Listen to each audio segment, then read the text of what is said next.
Buongiorno, sono Ivan Censi, esploratore del perturbante e collezionista di curiosità. Sono l'autore di La veglia eterna, libro dedicato alle catacombe dei Cappuccini di Palermo, edito da Logos Edizioni e arricchito dalle fotografie di Carlo Vannini. Non so se lo sapete, ma in Italia abbiamo il più grande numero di mummie al mondo. Questi corpi mummificati si trovano un po' in tutta la penisola, ma la maggiore concentrazione è in Sicilia, in particolare nella zona di Messina e a Palermo, dove le cosiddette catacombe dei Cappuccini costituiscono la più grande collezione di mummie artificiali e naturali al mondo. Cosa significa artificiali e naturali? La mummificazione di un corpo avviene quando i tessuti si disidratano, dunque abbiamo mummie naturali, cioè corpi preservatisi spontaneamente a causa delle condizioni climatiche e microbiologiche dell'ambiente di sepoltura.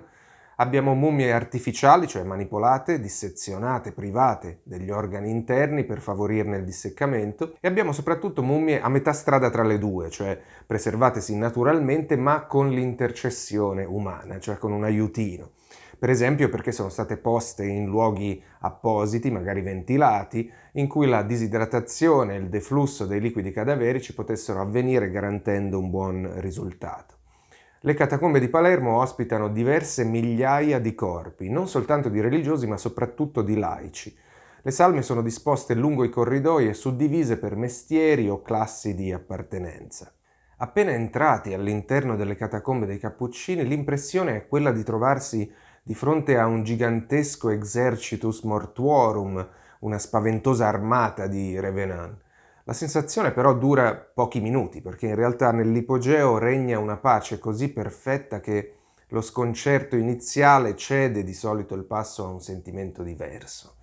È il visitatore a sentirsi sotto scrutinio, vivo in uno spazio sacro abitato dai morti. Tutti coloro che scendono qui ammutoliscono di colpo. Questi cadaveri venivano lavorati con cura dai frati, secondo un procedimento affinato nel tempo. Uno dei termini tecnici che gli antropologi usano per indicare il trattamento di scolatura e mummificazione delle salme è tanatometamorfosi, che rende bene l'idea della vera e propria trasformazione strutturale a cui viene sottoposto il corpo.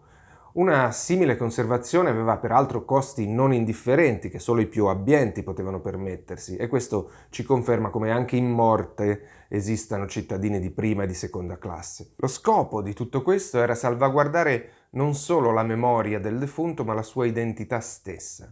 Se in un ossario, infatti, tutti i morti sono identici, irriconoscibili, il processo di mummificazione ha invece la virtù di rendere ogni corpo diverso dall'altro, di conferire ai resti una spiccata personalità. È un effetto ulteriormente amplificato quando la mummia indossa gli abiti che sfoggiava in vita. Tra tutte le barriere che l'uomo ha innalzato nel donchisciottesco tentativo di negare l'impermanenza, questa è forse quella che più si avvicina al successo.